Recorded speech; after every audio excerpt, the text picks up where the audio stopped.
Hello everyone, myself Prasiddhi Joshi. Today I will be talking about conditions for a Hindu marriage. Conditions for a Hindu marriage are discussed in Hindu Marriage Act 1955, Section 5. Conditions of Hindu marriage. A marriage may be solemnized between any two Hindus if the following conditions are fulfilled. First, neither party has a spouse living at the time of marriage मतलब कि कोई भी party की already शादी नहीं होनी चाहिए और वो लिविंग नहीं होना चाहिए। डाइवोर्स या फिर डेथ हो गई, डिफरेंट मैटर। फॉर एग्जाम्पल, अगर कोई हस्बैंड और वाइफ है तो हस्बैंड की ऑलरेडी वाइफ एग्जिस्टिंग नहीं होनी चाहिए, लिविंग नहीं होनी चाहिए, या फिर वाइफ का कोई हस्बैंड लिविंग और एग्जिस्टिंग नहीं होना चाहिए। Second, eight the time of marriage neither party is incapable of giving a valid consent. Its consensus of unsoundness of mind, or B, through capable of giving a valid consent, has been suffering from mental disorder or such a kind or to such an extent as to be unfit for marriage and the procreation of children, or has been subjected to recurrent attacks of insanity. Means कि at the time of marriage वो consent अपने मन से दे रहा है, but जो party है वो कोई मेंटल डिसऑर्डर से इस एक्सटेंट तक सफर कर रही है कि वो अनफिट है मैरिज के लिए, या फिर जो वो प्रोक्रिएशन नहीं कर सकते चिल्ड्रन का। First point. सेकंड, वो unsoundness of mind, because of unsoundness of mind. And lastly, उसको इंसैनिटी के अटैक्स आ रहे हैं तो वो वैलिड नहीं मानी जाएगी। Third, the bridegroom has completed the age of 21 and the bride the age of 18 at the time of marriage, means कि जो एज है for mails 21 is mandatory and for females 18। अगर वो बिलो एज है तो ये शादी वैलिड नहीं मानी जाएगी। Fourth, the parties are not within the degree of prohibited relation unless the custom or usage governing each of them permits of a marriage between the two. Means जो parties है वो prohibited relations की degree में fall नहीं करती है until and unless। इसके अंदर ये एक्सेप्शन है कि उनका कस्टम और जो यूजेज ऑफ गवर्नमेंट है वो उनको परमिट करता है उस मैरिज के लिए, इवन इफ वो प्रोहिबिशन डिग्री में है। And lastly, fifth point, the parties are not sapindas of each other unless the custom or usage governing each of them permits of a marriage between the two. Means कि वो एक दूसरे के सपिंदा नहीं है। I will explain it further. Sapinda relations. Sapinda relations define किए गए हैं सेक्शन 3 क्लॉज एफ के अंदर of HMA. Section 3, Clause F, Subclause 1. Sapinda relations with reference to any person extend as far as the third generation, inclusive in the line of ascent through the mother, and the fifth, inclusive in the line of ascent through the father. The line being traced upward in each case from the person concerned who is to be continued as the first generation. Second, the person are said to be sapindas of each other if one is a legal ascendant of the other within the limits of sapinda relationship, or if they have a common lineal ascendant who is within the limits of sapinda relationship with reference to each of them. Means sapinda relationship उनके अंदर आएगी जो father की line के अंदर inclusively upward 5 generation तक जा रहे हैं, including the one from where we will count and from mother till third generation.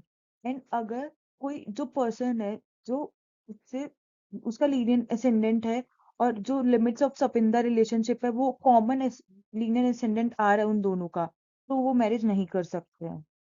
Now we will talk about rules for sapinda. First है कि the person concerned would be counted as first generation. Second, it always goes upward, यानी कि हमेशा ऊपर की direction में जाएगा। और मदर के लिए, अगर जो फर्स्ट पर्सन कंसर्न है उसके बाद मदर है, हमको मदर की साइड जाना है तो वो टिल थर्ड जनरेशन तक जाएगा। और अगर हमको फादर की साइड जाना है तो वो टिल फिफ्थ जनरेशन तक जाएगा।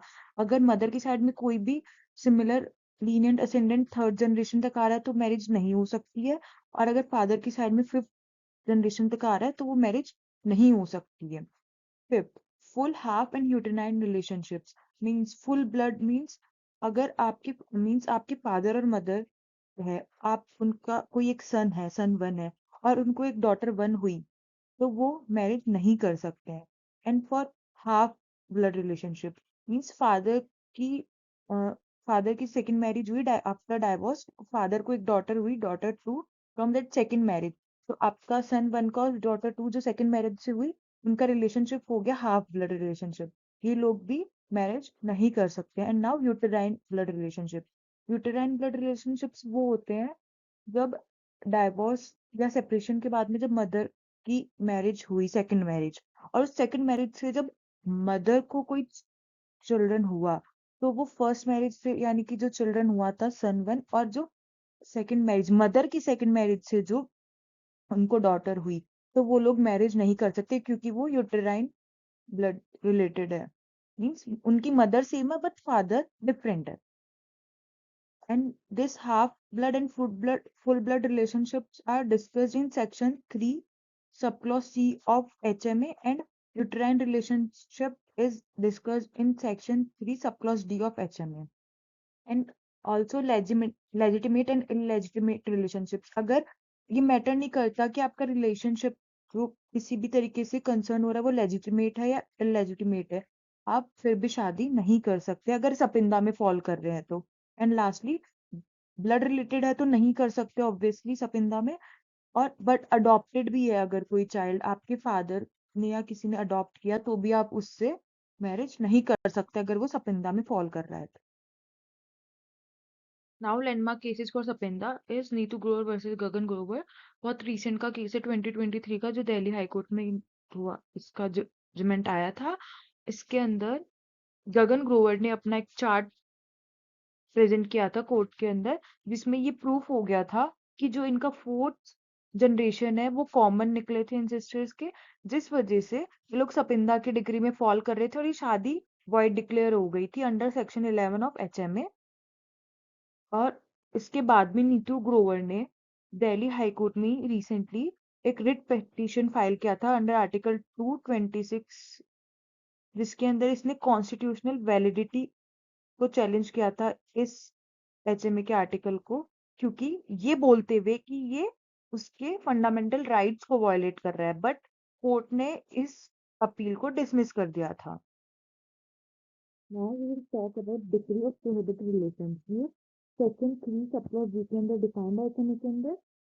It is two persons are said to be within the degree of prohibited relations. First, if one person is a lineal ascendant or the other, or if one was the wife or husband of a lineal ascendant or descendant of the other, or if one was the wife of the brother or of the father's or mother's brother, or of the grandfather's or grandmother's brother, or of the other, or fourth, if the two are brother and sister, uncle and niece, aunt and nephew, or children of brother and sister, or of two brothers, or of two sisters. Now, simple explanation for degree of prohibited relationship. First, lineal descendants means the first generation से till fifth generation तक वो इसके lineal descendant है और वो इससे marriage नहीं कर सकते। Similarly, जो fifth generation से till first generation है वो lineal ascendant, वो भी उससे मैरिज नहीं कर सकते। ये दोनों ही prohibited, दोनों पॉइंट से prohibited relationships में आते हैं। ये वाइस वर्सा है, ना तो लीनियल डिसेंडेंट फिफ्थ जनरेशन तक मैरिज कर सकते, नहीं lineal ascendant till fifth to first तक मैरिज कर सकते। सेकंड पॉइंट, लीनियल डिसेंडेंट और असेंडेंट वाइफ और हस्बैंड मीन कि लीनियल डिसेंडेंट और लीनियल असेंडेंट की जो वाइफ है या हस्बैंड है, in other case till third generation, father के केस में फिफ्थ जनरेशन तक, वो भी एक दूसरे से शादी नहीं कर सकते हैं। Third, wife of father, father's brother, mother's brother, grandfather's brother and grandmother's brother से आप शादी नहीं कर सकते हो, वो प्रोहिबिटेड रिलेशनशिप की डिग्री में फॉल करेगा। एंड लास्टली, बोथ फादर और मदर की साइड से, दोनों साइड से ये फोर्थ पॉइंट कंसिडर किया जाएगा कि कोई भी ब्रदर और सिस्टर जो रियल है फर्स्ट, तो वो शादी नहीं कर सकते हैं। सेकेंड, अंकल और नीस शादी नहीं कर सकते हैं। आंट और नेफ्यू शादी नहीं कर सकते हैं। Lastly, children of brother and sister, क्योंकि फर्स्ट कजिन है, वो शादी नहीं कर सकते हैं। ये सभी प्रोहिबिटेड रिलेशनशिप के डिग्री के अंदर फॉल करते हैं। we'll talk about void and voidable marriage. First, void marriage. A void marriage is a no marriage at all. Courts consider void marriage as if the marriage never existed in the first place. जैसे court ये consider करते कि marriage कभी exist नहीं करी first place के अंदर, वो इसको सीधा void अभी नीचे डिक्लेयर कर देते हैं. Second is voidable marriage. A voidable marriage is binding and valid until the decree from court is passed for annulling it. Means कि जब तक कोर्ट ये डिक्लेयर नहीं कर देता कि मैरिज voidable है, at the option for the either of spouse, वो वैलिड मानी जाएगी. अभी इसके लिए अपन करंट सिचुएशन का एग्जांपल ले सकते हैं जो भी बहुत ट्रेंड में चल रहा है. अननोन मैलिकेंट इसकी जो दो वाइफ्स हैं, अगर उनमें से जो फर्स्ट वाइफ है वो चाहे तो जाके कोर्ट में सीज कर सकती है और उनकी इस मैरिज को वॉइडेबल डिक्लेयर करवा सकती है, only if she want, until वो लोग आराम से रह भी रहे हैं और उसमें कोई इशू नहीं है.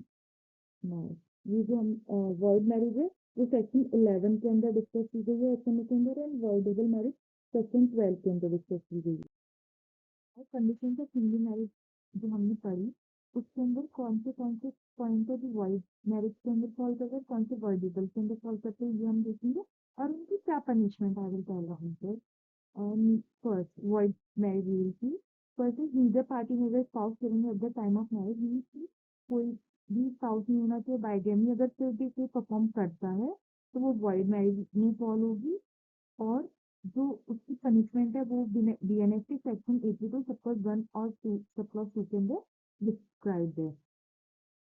Fourth, the parties are not within the degree of prohibited relationship unless the custom or usage governing each of them permit of a marriage between the two. And fifth, the parties are not subindas of each other unless the custom or usage governing each of them permits of a marriage between the two. जो fourth और fifth point है prohibited degree का और सपिंदास का, इन दोनों में से कोई भी परफॉर्म होने के बाद मैरिज परफॉर्म की जा रही है तो वो वॉइड में फॉल करेगी. और उसकी जो पनिशमेंट है वो section 18 subclause B of HMA में डिस्क्राइब्ड है. और जो पनिशमेंट है वो सिंपल इम्प्रिजनमेंट फॉर 1 मंथ हो सकता है या फिर फाइन हो सकता है, फिर बोथ भी हो सकता है, depends on court. Now we will talk about voidable marriage के अंदर जो पॉइंट फॉल करते हैं.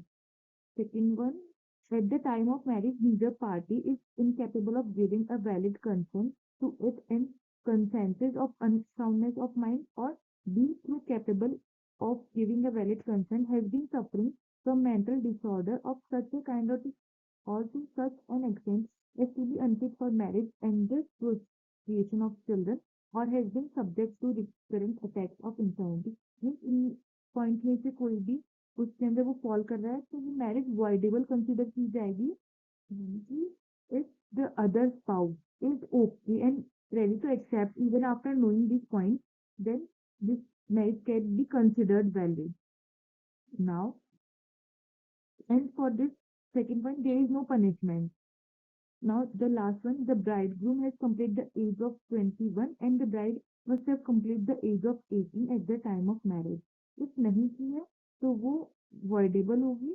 प्लस जो उसकी पनिशमेंट है वो section 18 subclause A of HMA के अंदर डिस्क्राइब्ड है. और जो पनिशमेंट है वो है रिग्रेस इम्प्रिजनमेंट फॉर 2 years और 1 lakh फाइन और both depends on court. Thank you.